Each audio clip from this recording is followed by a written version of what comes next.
오늘 하나님께 저희 가운데 주시는 말씀은 로마서 9장 19절부터 29절까지의 말씀입니다. 혹 내가 내게 말하기를 그러면 하나님이 어찌하여 허물하시느냐 누가 그 뜻을 대적하느냐 하리니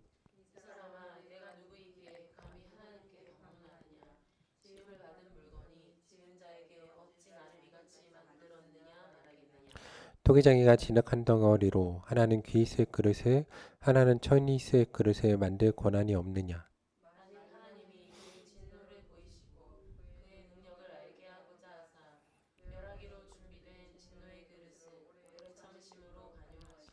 또한 영광 받기로 예비하신 바 긍휼의 그릇에 대하여 그 영광의 풍성함을 알게 하고자 하셨을지라도 무슨 말을 하리요.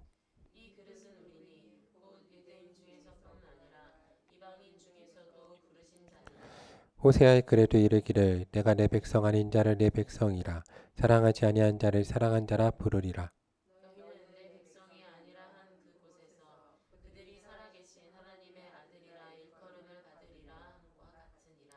또 이사야가 이스라엘에 관하여 외치되 이스라엘 자손의 수가 비록 바다의 모래 같을지라도 남은 자만 구원을 받으리니.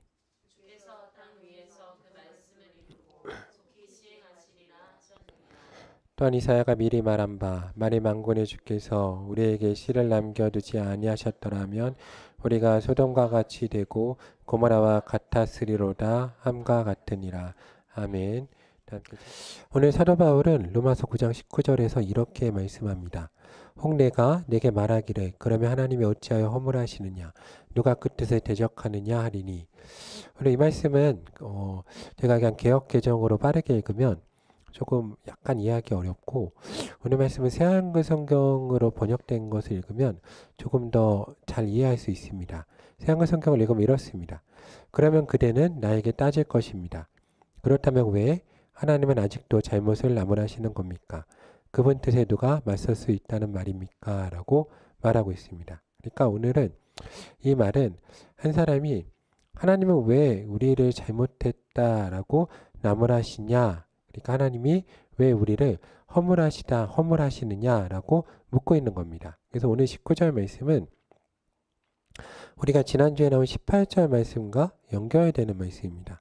지난주에 나온 18절 말씀을 읽으면 그런즉 하나님께서 하고자 하시는 자를 긍휼히 여기시고 하고자 하는 자를 완악하게 하시느니라 라는 말씀과 연결된 겁니다. 그래서 이 말씀과 연결해서 읽으면 성경은 하나님께서 하고자 하는 자를 긍휼히 여기시고 하고자 하는 자를 완악하게 하시는데, 그래서 한 사람이 하나님의 긍휼함을 얻고 마음이 부드러워서 회개하고, 그리고 한 사람이 하나님께서 마음을 완악하게 하심으로 완악해져서 죄를 짓는데, 왜 하나님은 그런 사람들 가운데 하나님께서 마음을 때론 긍휼하게 하시고 때론 완악하게 하셨는데 왜 그들의 가운데 허물이 있다라고 말씀하시고 왜 잘못됐다라고 말씀하시느냐 하는 겁니다. 그러니까 하나님이 하시는 일인데 왜 그렇게 하시느냐.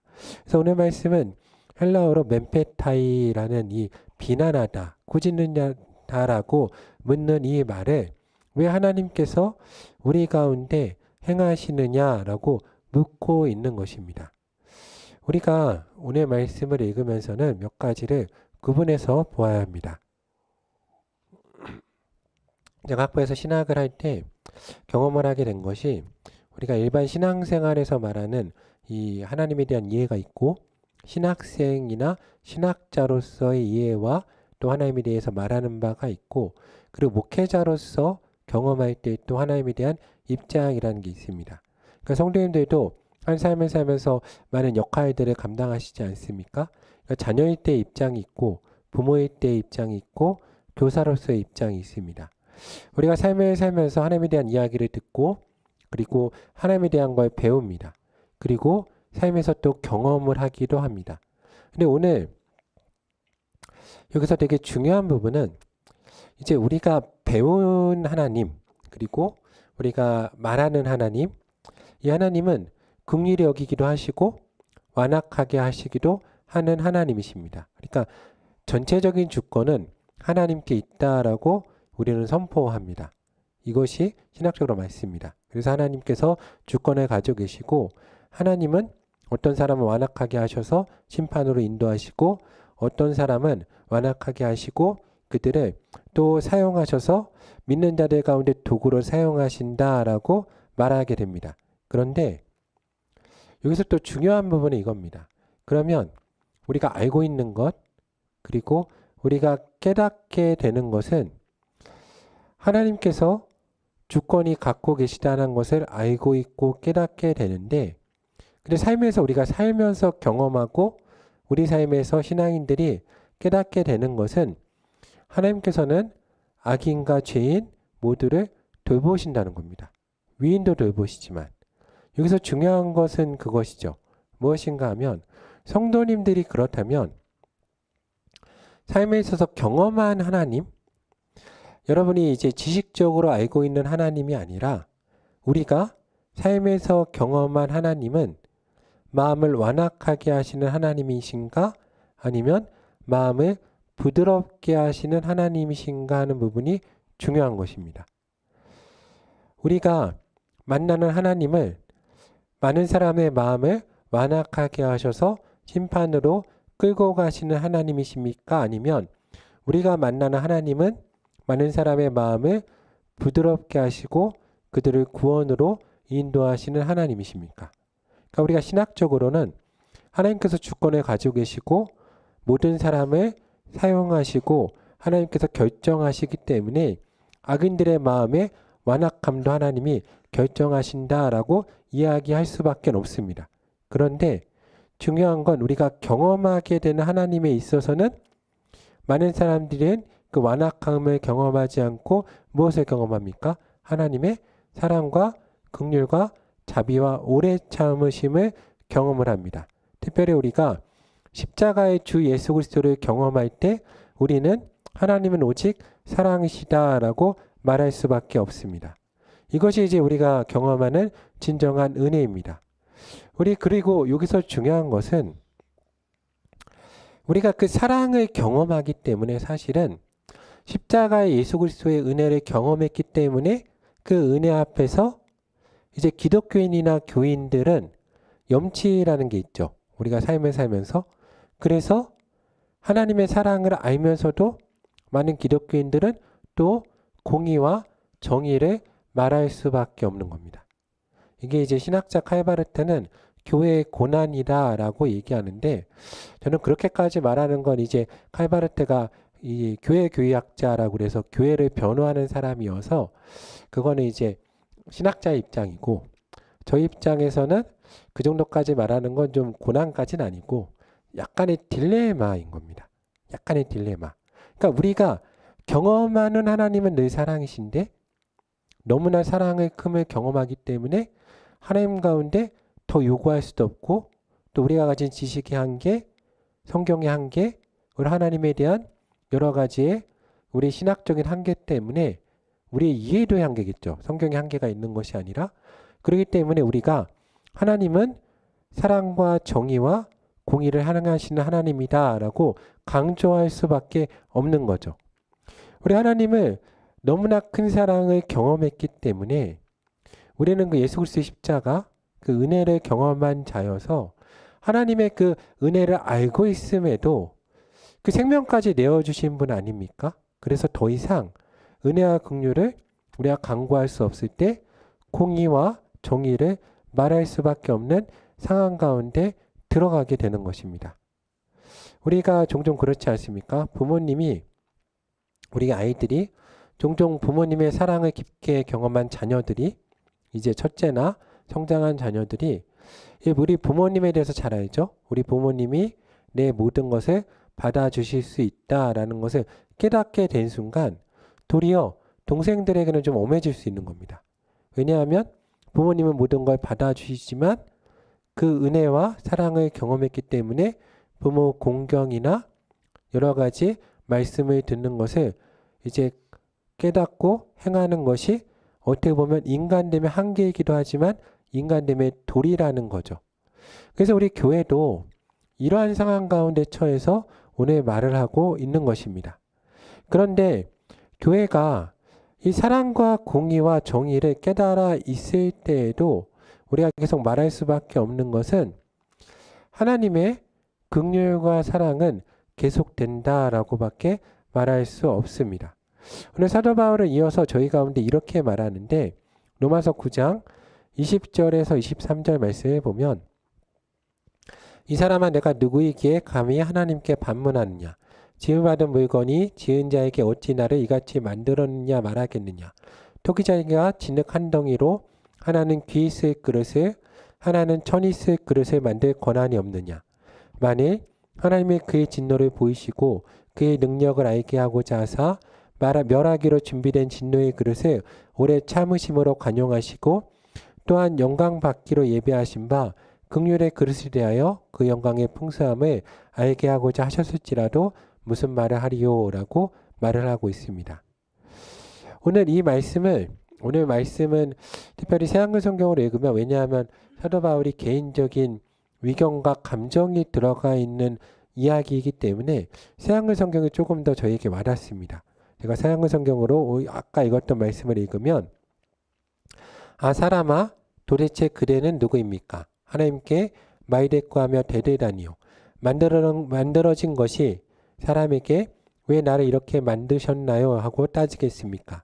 아니면 진흙을 빚어 그릇을 만든 사람에게 권한이 없단 말입니까? 가뜩 진흙덩이에서 어떤 것은 값지게 쓸 그릇으로 어떤 것은 하찮게 쓸 그릇으로 만들 권한이요. 어떻단 말입니까? 하나님이 노여움을 드러내어 그 능력을 알리기를 바라면서도 노여움을 사서 멸망하게 되어 있는 그릇들을 많이 참고 기다려 주셨다면요. 어떻단 말입니까? 영광을 누리도록 미리 준비해 두신 그릇들, 곧 불쌍히 여기심을 받은 그릇들에게는 하나님의 풍부함을 알리시려고 하셨다면요. 아멘. 오늘 이 사도 바울이 말하는 것은 하나님이 우리 인간을 책망하실 때 우리 인간은 하나님께 따질 수 없다는 거죠. 왜냐하면 우리는 하나님 가운데 지음을 받은 그릇이기 때문입니다. 근데 여기서 중요한 것은 이 말을 하는 사람의 입장인 거죠. 그러니까 이 말을 하는 사람도 오늘 경험하는 것은 하나님의 공의와 정의보다 하나님의 사랑을 더 많이 경험합니다. 그렇지만 사랑을 경험한 자로서 전능하신 하나님에 대한 이해와 내 자신의 한계 때문에 이렇게 말하는 겁니다. 근데 중요한 것은 우리 역사나 삶을 살펴볼 때 우리 성도님들의 삶에 있어서 그리고 역사에 있어서 우리가 한번 생각해 보았으면 좋겠는데 두 가지가 있습니다. 심판하시는 하나님과 오래 참으시는 하나님이 있는데 우리 역사나 삶을 살펴보면 그리고 성경을 살펴보면 하나님의 잦은 심판과 공의의 드러내심으로 말미암아 교회와 사람들이 좌절하게 됩니까? 아니면 하나님의 긍휼과 오래 참으심, 인자와 인애로 인해서 사람들이 신앙인들이 때로는 힘들어합니까? 어느 게 더 자주 있습니까? 성경을 보면 전자보다 후자가 훨씬 더 많다는 겁니다. 성경의 대부분의 내용들은 하나님의 분노와 심판으로 잦은 하나님의 분노 때문에 많은 성도들이 사람들 입장에 서서 하나님 왜 이렇게 분노하시고 사람들을 심판하십니까? 라고 기록된 성경보다 훨씬 더 많은 성경이 무엇이라고 기록되어 있습니까? 하나님께서 길이 참으시고 인내하시기 때문에 그 가운데서 겪는 어쩔 수 없는 위인들의 고통에 대해서 우리는 부르짖고 있는 성경의 내용이 훨씬 많습니다. 이것이 이제 우리 인생에서 경험하는 바죠. 성경에서도 말하는 바고. 그래서 요나서를 보아도 요나가 왜 다시스로 가는 배를 타고 도망갔겠습니까? 하나님의 분노와 진노 때문이 아닙니다. 요나는 너무나 잘 알고 있었죠. 하나님의 분노와 진노와 심판을 선포하지만 하나님은 어떤 하나님이신 겁니까? 인간이 회개하고 돌이키면 길이 참으시고 받아주시는 분이 하나님이신 것입니다. 그리고 우리가 시편을 읽을 때 시편의 저자들이 그렇게 하나님 앞에서 많이 울부짖고 기도하는 이유가 무엇입니까? 하나님께서 공의를 매일 드러내시고 하나님이 정의를 매일 드러내시는 하나님이시지만 우리 신앙인들이 그런 하나님을 믿지만 우리 삶 가운데 훨씬 더 많이 경험하는 하나님은 어떤 하나님이십니까? 공의와 정의의 하나님이시지만 오늘 죄인 한 명까지도 돌아서길 바라시면서 길이 참으시는 하나님을 훨씬 더 많이 경험하기 때문에 우리가 하나님께 시편의 저자들이 그렇게 부르시죠. 기도하는 것입니다. 우리가 요한계시록만 보아도 하나님 앞에 기도하는 많은 성도들이 하나님 언제까지 참으시겠습니까? 라고 부르짖어 기도하는 내용들이 나오는 겁니다. 우리가 성경을 읽으면 수많은 선지자들이 그리고 하나님이 마지막 때 이제 이스라엘 백성의 죄가 차고 차서 그들을 심판하실 때 왜 그러면 믿는 자들 편에서 하나님의 또 사람들 편에 서서 하나님께 심판에 멈춰달라라고 부르짖어 끝까지 간구하지 못합니까? 너무나 잘 알기 때문입니다. 하나님께서 얼마나 참으시고 인내하셨는지 잘 알기 때문에 가로막는 막는 자리에 서지 못한다는 것입니다.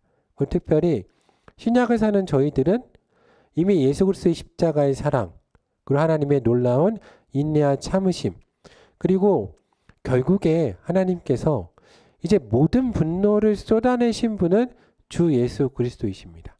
그러니까 그분 앞에 서면 우리가 침묵하고 잠잠할 수밖에 없는 것입니다.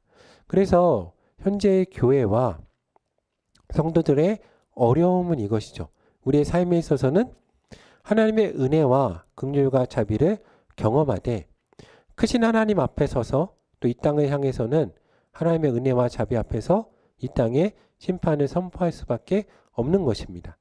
오늘 그것이 기독교인의 선 자리인 것입니다. 근데 그럼에도 불구하고 우리가 이해하고 경험하는 하나님은 사랑과 긍휼의 하나님이십니다. 특별히 예수님의 말씀을 보면 돌아온 탕자의 비유만 보아도 그렇습니다. 이 돌아온 탕자의 비유를 보면 이 탕자의 비유는 둘째 아들에게 하신 말씀이 아니라 우리가 성경을 읽어보면 장자에게 하신 말씀임을 잘 알 수가 있습니다. 근데 그때 당시 이 장자로서 말씀을 듣던 사람들은 바리새인과 서기관들인데 그 말씀에서 가장 아이러니한 점은 무엇인가 하면 그 말씀을 하시는 분이 누구이십니까? 바로 주 예수 그리스도이십니다. 하나님의 참된 장자가 되신 분은 누구십니까? 예수님이십니다. 근데 이 말씀의 은혜는 예수님께서 바리새인과 서기관들을 사랑해 주신 겁니다. 그들한테 뭐라고 해주신 겁니까? 너희 장자 맞다라고 이야기해 주신 겁니다. 근데 그 마음을 깨닫지 못하면 안 된다는 거죠. 그러니까 그 부분에 문제가 있는 겁니다. 거기에 있어서 완악함의 문제가 있는 것이지 하나님께서는 많은 사람들의 길이 참으시고 기다리시고 그들을 돌이키기 원하십니다. 그런데 그렇게 마음이 완악해진다 할지라도 하나님께서는 그 사람을 인정해 주시고 마음을 풀어주시고자 하는 하나님의 마음이 있다는 겁니다. 이게 예수님의 마음이죠. 그래서 기독교인들이 하나님의 은혜와 긍휼과 자비를 경험하기 때문에 그 앞에 때로 하나님의 입장에 서서 세상을 향해서 하나님의 마음을 우리가 하나님의 입장을 안타깝게 여기며 오늘 사도 바울처럼 우리가 세상을 향해서 공의의 하나님, 하나님은 주권을 계시다라고 선포할 수밖에 없지만 그렇지만 그 말씀을 선포할 때에도 기본적인 바탕은 무엇을 가지고 선포해야 되겠습니까? 하나님은 사랑이시란 바탕으로 선포해야 되는 것입니다. 그것이 우리에게 기독교인들이 참된 우리가 행할 바, 말씀을 전할 바입니다. 왜냐하면 하나님이 우리 가운데 은혜와 긍휼을 또 베풀어 주셨기 때문입니다. 여기서 이제 기독교인들이 어려움이 있는 거죠. 왜냐하면 우리가 늘 하나님의 사람으로서 하나님 입장을 이해해야 되고 또 하나님 편에 서야 되지만 하나님의 마음에 따라서 때로는 길이 참아야 되고 또 인내해야 되고 하나님의 뜻이 이루어질 때까지 또 말씀을 선포하는 가운데 하나님의 뜻에 맞게 하나님의 말씀을 심판도 선포하기도 하고 하나님의 말씀으로 회복을 선포해야 될 때도 있는 것입니다. 이게 선지서를 보면 참 어렵죠. 하나의 선지자가 이스라엘 백성의 심판도 선포했다가 그 백성의 구원도 선포하는 자리에 서야 되는 것입니다. 왜냐하면 중요한 것은 하나님께서는 이 땅에서 믿는 자들과 대화하고 그들을 통해서 일하기 원하시기 때문이라는 겁니다. 그래서 오늘 말씀에서 정말 중요한 것은 이 말씀을 듣는 성도들과 하나님께서 대화하기 원하신다는 거죠. 성도들이 어떠한 입장을 가지고 계신가 하는 것이 중요합니다. 사도 바울은 또한 이어서 로마서 9장 23절에 이렇게 말하고 있습니다. 또한 영광받기로 예배하신 바 긍휼의 그릇이 되어야 그 영광의 풍성함을 알게 하고자 하실지라도 무슨 말을 하리오라고 말하고 있습니다. 이 말씀을 마틴 루터는 그의 주석에서 뭐라고 하냐면 하나님은 택하신 자들의 영광을 위해 준비될 수 있도록 패역한 자들을 오래도록 참으신다라고 말씀하십니다. 그러니까 이 말씀이 무슨 얘기냐면 오늘 로마서 9장 전체의 흐름에 있어서 하나님이 악한 자들을 사용하신다는 겁니다. 이 9장 23절의 결론으로 이어지는 말씀인데 그 악한 자들을 이 말씀을 깨닫고 보는 사람은 오늘 누구입니까? 믿는 자들입니다. 근데 믿는 자들이 이 말씀 전체를 통해서 깨닫게 되는 것은 하나님께서 악한 자들을 사용하셔서 믿는 자들 가운데 하나님의 긍휼과 오래 참으심을 나타내시고 하나님의 영광을 드러내신 데 사용한다는 겁니다. 악한 자는 하나님께서 위인들을 위해서 사용하시는 도구로서 오늘 쓰고 계신다라고 말씀하고 있는 것입니다. 하나님께서 사랑하시는 자들, 택하신 자들, 위를 입은 자들, 긍휼을 입은 자들과 함께 일을 하기 원하시고 그들에게 은혜를 베풀어 오시고 그들 가운데 말씀해 주신다는 겁니다. 물론 우리가 살면서 경험하는 하나님은 하나님께서는 악인과 죄인들도 모두 다 사랑하시고 은혜를 베풀어 주시는 하나님이십니다. 모두를 사랑하시죠. 그런데 우리가 물론 경험하는 하나님은 악인과 죄인에게도 비를 내리시고 은혜를 베푸시는 하나님이신데 그런데 삶에 있어서 실제로 성도님들이 삶에서 경험하는 하나님은 어떤 하나님이십니까? 오늘 예배에 나온 성도님들이 경험하시는 하나님은 악인과 위인을 동일하게 사랑하시고 은혜를 베풀으시고 비를 내려주시는 하나님이시지만 실제 우리 삶에서 경험하는 하나님은 조금 더 믿는 자들, 성도님들 무엇보다 나를 위해서 하나님의 일을 행하신 하나님을 경험하게 된다는 겁니다. 어떻습니까? 우리의 삶을 돌아보면 하나님 매 순간 나를 조금 더 세상보다 많이 참아주시고 그리고 내 가운데 조금 더 은혜를 베풀어 주시고 세상의 죄인들과 악인들도 사용하셔서 오늘날을 이 자리까지 인도하신 하나님을 경험하게 됩니다. 그렇지만 우리 입술로 고백하는 하나님은 어떤 하나님이십니까? 하나님은 악인과 위인을 동일하게 사용하시는 하나님이십니다. 그런데 내가 매 순간 삶에서 경험하는 하나님은 성도님들을 편애하시는 하나님을 경험하게 됩니다. 근데 선포한 하나님은 그 편애하시는 하나님이 아닙니다. 어떤 하나님이십니까? 모든 사람을 사랑하시는 하나님이십니다. 여기에 이제 하나님의 전능하심이 있죠. 이 부분이 신학적으로나 우리 신앙적으로 살면서 정말로 쉬운 부분 아닙니다. 왜냐하면 저도 목회를 준비할 때 그리고 하나님을 만날 때 항상 우리가 이렇게 고백하지 않습니까? 하나님은 나를 가장 사랑하신다. 근데 제가 제자훈련할 때나 저희 아이들이 특히 첫째가 어릴 때 저한테 물었던 내용이 기억납니다. 항상 묻습니다. 이렇게 물었습니다. 하나님이 나를 가장 많이 사랑하시냐? 그럼 맞다고 합니다. 그러면 또 물어봅니다. 하나님이 아빠도 가장 많이 사랑하시냐? 그럼 뭐라고 합니까?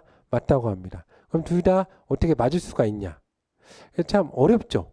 어렵습니다. 근데 부모님도 어떠십니까? 첫째를 가장 사랑하십니까? 맞습니다. 둘째를 가장 사랑합니까? 맞습니다. 셋째를 가장 사랑합니까? 맞습니다. 근데 그게 가능하다는 겁니다. 근데 인간이기 때문에 사실 불가능한 면도 있습니다. 그렇지만 하나님의 전능하심은 가능하다는 겁니다. 그 사랑의 능력 안에서.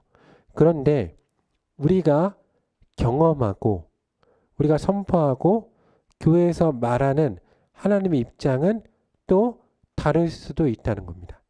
하나님은 늘 사랑이시지만 우리는 분명히 하나님의 공의와 정의를 선포해야 됩니다. 우리 하나님께서 모든 사람의 마음을 부드럽게 하신다라고 이야기하지만 우리는 또 동시에 말해야 됩니다. 무엇을 말해야 됩니까? 하나님께서 원하시고자 하는 자는 마음을 부드럽게 하시고 원하시고자 하는 자의 마음을 완악하게 하신다라는 것을 우리가 고백해야 되는 것입니다. 근데 가장 중요한 것은 무엇입니까? 오늘 말씀에서 가장 중요한 것은 오늘 예배를 드리는 나는 하나님의 은혜를 입어서 마음이 부드러워져서 예배의 자리로 나와 있다는 것입니다. 하나님이 나를 은혜와 긍휼 가운데 인도하신다는 것입니다. 내가 은혜를 입은 자로서 어떤 삶을 살아야 되는가가 중요한 것입니다. 오늘 그래서 로마서 9장 24절 말씀은 이렇게 이야기합니다. 이 그릇은 우리니 곧 유대인 중에서뿐 아니라 이방인 중에서도 부르신 자니라. 즉 하나님께서 은혜를 베풀어 주신 자들이 있다는 거죠. 하나님이 모든 사람을 분명히 사랑하시고 모든 사람에게 은혜를 베풀어 주십니다. 그런데 동시에 하나님의 사랑을 가장 많이 받은 사람들이 있고 하나님의 사랑과 은혜와 긍휼과 평강, 자비와 오래 참으심을 가장 많이 경험한 사람이 있다는 겁니다. 그 사람이 누구입니까? 바로 오늘 하나님 앞에서 예배를 드리고 있는 나입니다. 오늘날 하나님의 특별한 은혜를 입었죠. 근데 분명히 그런 우리가 고백하는 것은 무엇입니까? 하나님은 모든 사람을 동일하게 사랑하십니다. 그렇지만 내가 삶을 통해서 하나님 앞에 고백할 수밖에 없는 것은 동시에 무엇입니까? 하나님은 나를 특별히 사랑하시고 오늘 나를 보호하시고 나를 위해서 이 모든 일을 행하셨다라고 고백할 수밖에 없는 것입니다. 그리고 또 우리가 깨닫는 것은 무엇입니까? 어떤 사람도 하나님의 마음을 완악하게 하셨을지라도 우리가 믿고 있는 하나님은 그 사람이 하나님의 은혜와 긍휼과 자비를 바라서 우리처럼 주 앞에 회개하고 돌아오면 하나님이 그들의 마음을 어떻게 하실 거라는 것을 알고 있습니까?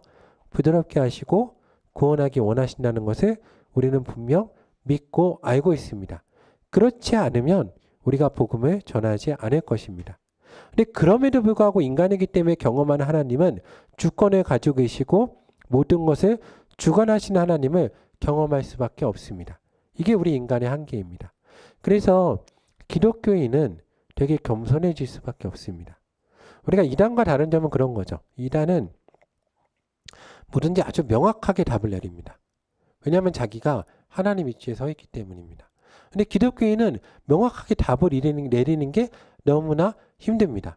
우리가 명확하게 답을 내릴 수 있는 것은 제가 보기에 한 3가지 정도입니다. 첫 번째는 하나님이 세상을 만드셨다는 겁니다. 이건 뭐 다른 말 할 게 없습니다. 두 번째는 예수님 믿으면 천국 간다는 겁니다. 세 번째는 하나님의 사랑이시라는 겁니다. 그 외의 것은 대부분 하나님이 원하신 대로 할 수밖에 없다라고 고백할 수밖에 없습니다. 그리고 우리가 알고 있는 인간적인 한계, 성경의 한계 하나 안에서 최선을 다해서 말을 하고 변론해 가는 겁니다. 이게 기독교의 입장이겠죠. 하지만 우리가 중요한 것은 그 가운데 있는 내가 어떠한 은혜와 사랑을 받은 자인가 하는 것을 기억하는 것이 중요합니다. 예수님께서 마태복음 13장 24절 이하에 천국에 대한 비유를 말씀하시는데 성도님들이 잘 알고 있는 말씀입니다. 어떤 말씀이냐 하면 예수님께서 천국에 대한 비유를 하시면서 좋은 씨를 제밭에 뿌린 사람과 같은데 사람들이 잘 때 그 원수가 와서 곡식 가운데 가라지를 덧뿌리고 갔다라고 말씀하십니다. 그런데 싹이 나고 결실할 때가 되어서 어떤 일이 일어납니까? 좋은 곡식만 뿌렸다고 생각한 그 밭에 가라지도 보였다는 겁니다. 그때 집주인의 종들이 와서 주님께 말합니다. 주여, 좋은 씨를 뿌리지 아니하였습니까? 그런데 이 가라지가 어디서 생겼습니까? 그때 예수님이 뭐라고 하십니까? 주인이 원수가 이렇게 하였다라고 합니다. 그때 종들이 뭐라고 그러면 우리가 가서 이 가라지를 뽑기를 원하십니까? 그때 예수님이 주인을 통해서 하시는 말씀이 무엇입니까? 가만 두라는 겁니다. 왜 가만두라고 하십니까?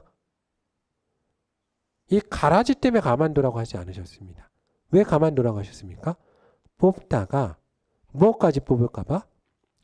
곡식까지 뽑을까봐. 알곡까지 뽑을까봐 그만두라는 겁니다. 이 알곡이 열매를 다 맺으면 추수꾼 가운데 말해서 그 다음에 벤 이후에 가라지는 영벌에 그리고 알곡은 곡간에 드릴 것이다 라고 말하고 있는 것입니다. 그럼 이 가운데 있는 주관적인 오늘 하나님이 대화하고 중심적으로 보는 분은 누구라는 겁니까? 이 땅에 믿는 자들과 의인들이라는 겁니다. 하나님은 이 곡식에 주목을 하시지 가라지에 주목하지 않으신다는 겁니다. 하나님께서 오늘 악인들을 벌하지 않고 뽑지 않으심은 이 땅에 있는 하나님의 자녀들, 의인들, 택함 받을 자들 때문이라는 것을 우리가 기억해야 된다는 겁니다. 왜냐하면 그들을 심판함으로 인해서 혹 믿는 자들이 실족해 되거나 그들이 시험을 받아서 또 하나님을 떠나는 일이 없도록 하기 위해서 하나님께서 길이 참으시고 기다린다는 것을 우리가 기억해야 됩니다. 그런데 가라지 비유에서 우리가 또 깨달아야 될 것이 있습니다. 무엇인가 하면 예수님께서 이 곡식과 가라지 비유를 얘기하실 때 그것이 다 자라기까지 알지 못했다는 겁니다. 이것도 사실 우리가 깊게 보아야 됩니다. 그럼 그들을 어떻게 구별했습니까? 열매를 보고 구별했습니다. 그러니까 예수님이 하시는 수많은 말씀 가운데 우리가 기억할 것 가운데 하나가 예수님께서 이 그의 열매로 그들을 알리라라는 그 말씀을 우리가 많이 기억해야 됩니다. 그래서 한가운데 중요한 것은 우리가 어떠한 열매를 맺고 있는가가 사실 이 부분에 상당히 중요합니다. 내가 오늘 곡식인가 가라지인가 하는 것을. 그래서 우리가 새벽 기도회로 나눴던 이 아들의 비유에 대해서 잘 생각해 보아야 됩니다. 이 첫째 아들이 이 아버지가 밭에 나가서 일하라 할 때 첫째 아들이 모르는 것이 아닙니다. 다 알고 있었습니다. 밭에 나가서 일하겠다 하고 그가 어떻게 합니까? 나가지 않았습니다. 근데 둘째 아들은 뭐라고 합니까? 싫다 하고 밭에 나가서 일했습니다. 근데 여기서 중요한 건 이겁니다. 첫째 아들은 그의 마음을 우리가 정확히 알 수는 없습니다. 그렇지 않습니까? 그런데 그 입의 대답은 어땠습니까? 분명히 가겠다라고 했습니다. 근데 둘째 아들의 마음을 우리가 정확히 알 수 있죠. 무엇입니까? 마음에 가고 싶었습니까? 가기 싫었습니까? 가기 싫었습니다. 그런데 어떻게 했습니까? 말씀에 순종해서 갔습니다. 그런데 아버지는 그거를 칭찬하신 겁니다. 그래서 우리가 종종 신앙생활을 하면서 마음에 하나님을 좋아하고 기뻐하여 그리고 우리가 종종 하나님은 중심을 보신다라고 하면서 많은 것을 덮는데 오늘 우리가 이 말씀을 잘 생각해 보고 마음에 새겨야 되는 것입니다. 곡식과 가라지는 분명히 무엇을 통해서 구별했습니까? 열매입니다. 그리고 우리 인간은 분명히 시간과 공간에 매여 있습니다. 내가 아무리 마음이 가 있다 그래도 그렇지 않습니까? 제가 종종 중고등부 아이들 가운데 그런 얘기를 합니다. 중고등부 아이들 가운데 특히 청년들 가운데 연애 특강을 결혼 특강을 가끔 하는데 이런 결혼 특강을 가끔 합니다. 연애할 때 절대로 사귀지 말아야 될 사람 중에 하나가 뭐 어떤 사람이냐 하면 나한테 계속 사랑한다 사랑한다 전화나 문자로 계속 그러면서 일주일에 한 달 동안 나를 한 번도 안 보러 온다. 그러면 그 사람 마음이 있습니까 없습니까? 마음이 없습니다. 마음이 없죠. 사실 사랑하거나 그러면 몸은 어떻게 하겠습니까? 당연히 갈 겁니다. 그런데 마음은 정말 사랑한다고 합니다. 막 눈물 흘리면서 막 울면서 사랑한다 그럽니다. 근데 한 달에 한 번도 보러 가지 않고 일주일에 한 번 보는 것도 정말 어렵다. 그러면 사실 성도님들도 살면서 잘 아시지 않습니까? 그거는 마음이 그냥 없는 겁니다. 다른 것보다 가치가 덜한 겁니다. 우선순위가 밀린 거죠. 하나님도 마찬가지입니다. 왜 하나님, 이 목회자로 살다 보면 참 그런 얘기 많이 듣습니다. 내가 하나님 정말 내가 예전에는 그 교회 안 나오시는 많은 분들이 저한테도 가끔 지나가다가 제 직업을 알게 되면 목사님이 알면 제가 예전에 교회 정말 열심히 다녔는데 요즘에 바빠가지고 교회 못 간다. 그리고 마음은 있는데 그렇죠. 마음은 있습니다. 마음은 언제나 있지 않습니까? 우리가 하나님께 간다.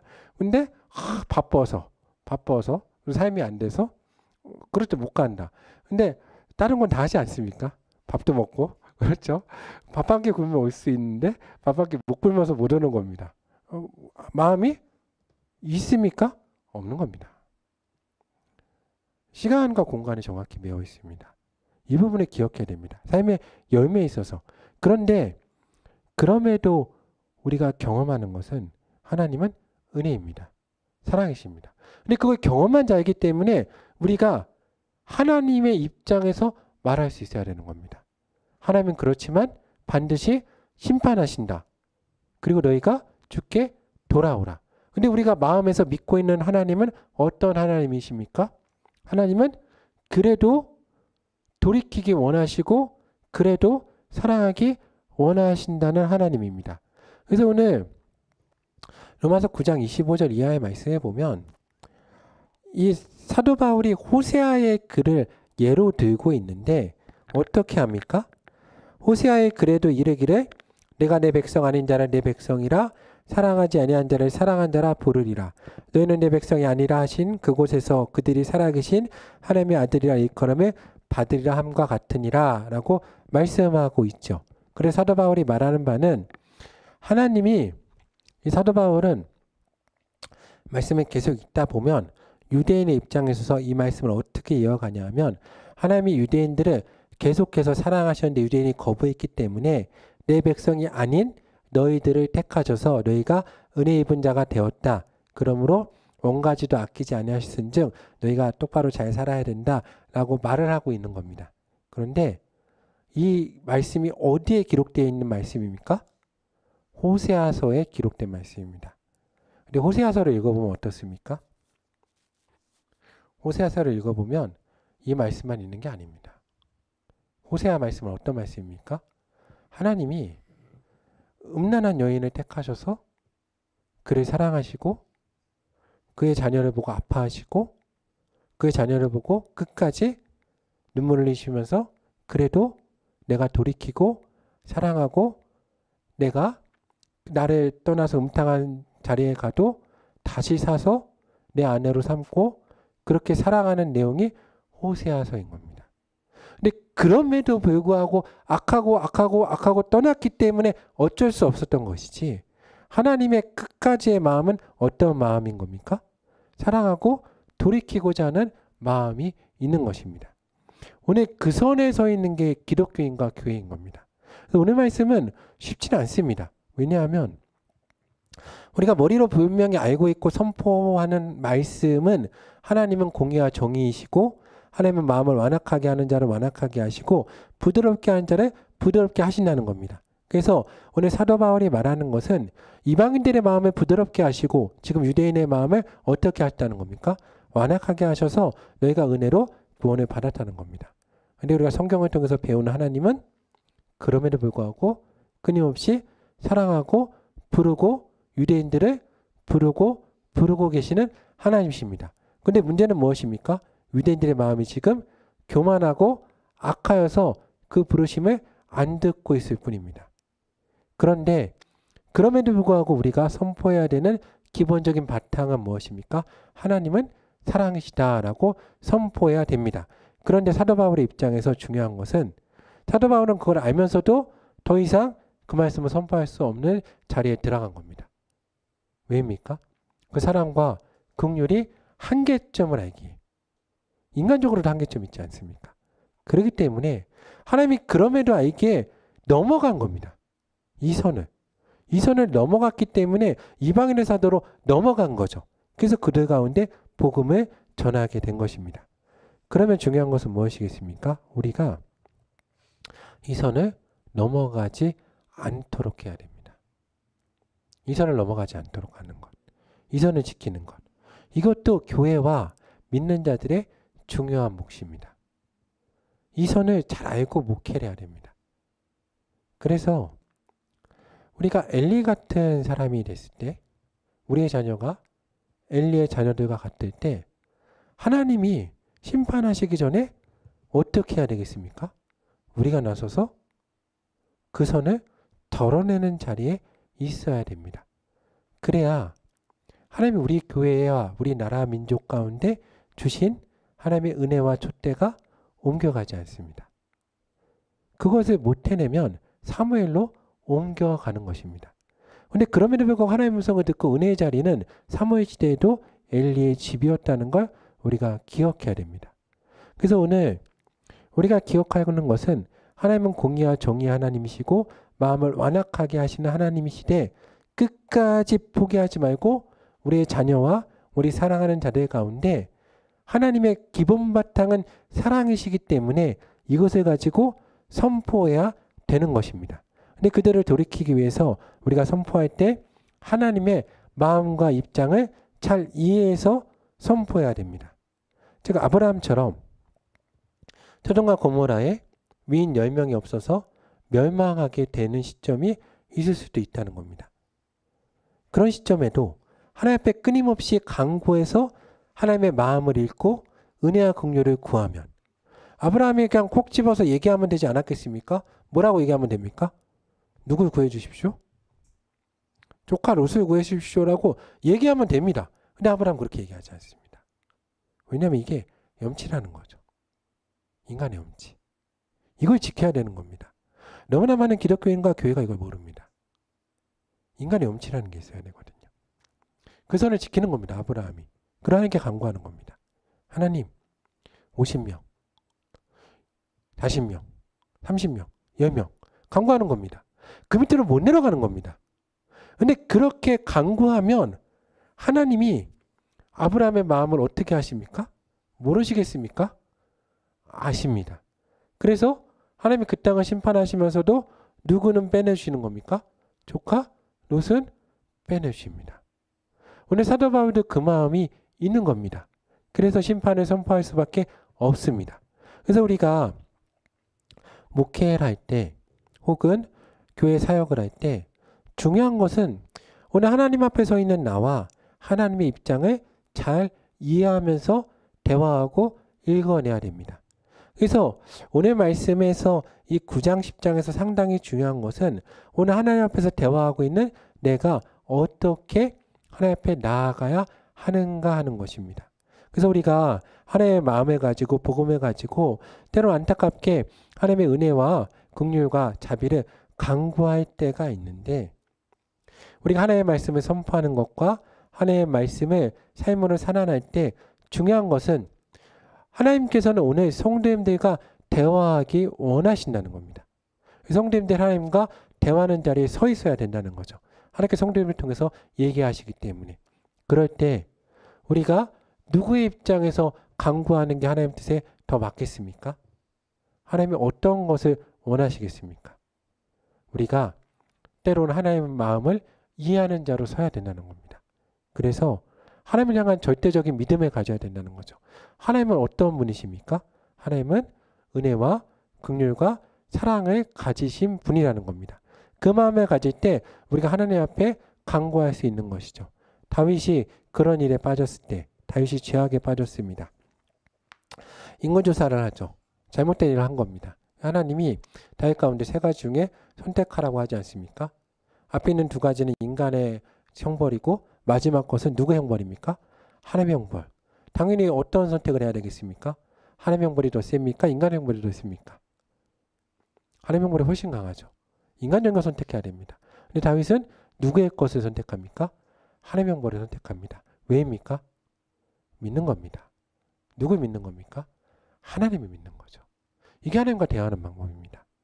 오늘 말씀이 참 어렵지만 우리가 오늘 말씀을 통해서 조금 성도님들이 우리 주변에 중요한 것은 우리가 삶을 살면서 중요한 것은 신학적인 입장도 있고 성경적인 입장도 있고 우리가 배운 바도 있지만 가장 중요한 것은 우리가 삶에서 경험하는 하나님, 나와 만나는 하나님, 그리고 우리 자녀들의 구원, 그리고 우리 나라 민족의 구원, 우리 교회의 구원, 우리 공동체의 구원 아니겠습니까? 하나님 우리를 구원하셔야 됩니다. 그러면 우리가 어떻게 하나님과 대화해 가는지 익히고 배울 필요가 있다는 거죠. 그때 가장 중요한 것은 늘 우리 가운데 절대적인 믿음이 있어야 됩니다. 누굴 향한 믿음입니까? 하나님을 향한 믿음입니다. 어떤 믿음이죠? 하나님은 사랑이시다는 믿음이 있어야 됩니다. 그럴 때 우리가 선포할 수 있죠.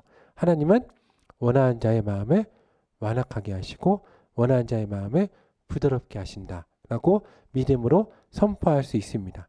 이건 또 하나의 신앙 고백이 되는 겁니다. 어떤 신앙 고백이 됩니까? 하나님이 그렇다면 내가 이 믿음으로 이것을 고백하니 하나님 나의 마음을 어떻게 하시고 부드럽게 하시고 그리고 내 사랑하는 자녀들과 배우자와 내가 구원받기 원하는 사람들의 마음을 어떻게 하여 주시옵소서 부드럽게 하여 주시옵소서라는 하나님 가운데 믿음의 신앙 고백이 될 수 있다는 거죠. 그런데 그 모든 신앙 고백을 통해서 우리 삶에서 경험하는 하나님은 항상 어떤 하나님을 경험하게 된다는 겁니까? 하나님은 늘 사랑과 은혜와 긍휼을 베푸시고 모든 사람의 마음을 부드럽게 하시는 하나님을 경험하게 된다는 것입니다. 이게 목회자의 또 자리이기도 합니다. 저도 설교를 하다 보면 참 어려운 점은 이런 점입니다.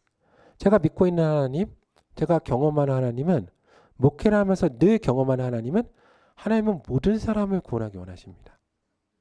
어떤 악인과 죄인도 하나님은 사랑하십니다. 그리고 그들을 구원하기 원하십니다. 그런데 목회자로 공동체 가운데 선포하는 하나님은 정의와 공의의 하나님이십니다. 왜냐하면 그 얘기가 또 맞기 때문입니다. 그게 또 진리이기 때문입니다. 근데 이 모든 것을 완벽하게 완성을 하시는 분은 누구십니까? 하나님이십니다. 근데 거길 향한 하나님을 향한 절대적인 믿음이 있어야 됩니다. 그런데 내가 오늘 이 인간의 자리를 벗어나서 내 마음이 안타깝다고 하여서 내가 오늘 인간적으로 조금 더 사랑한다고 하여서 이걸 벗어난 내 마음대로 목회를 하거나 설교를 하는 자리에 서서는 안 된다는 겁니다. 왜냐하면 주권은 누구에게 드려야 됩니까? 하나님 가운데 드려야 됩니다. 이게 하나님의 왕되심을 인정하는 거죠. 저는 하늘의 교회 모든 성도님들이 우리 삶에 있어서 하나님의 택함을 받고 은혜를 받고 우리 자녀에 있어서도 구원의 역사 가운데 들어갈 수 있는 성도님들이 되기를 소망합니다.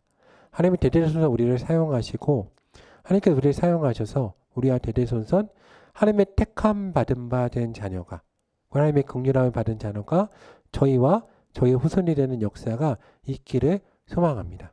근데 그런 역사가 있으려면 우리가 믿음 가운데 고백해야 됩니다. 어떤 고백을 해야 됩니까?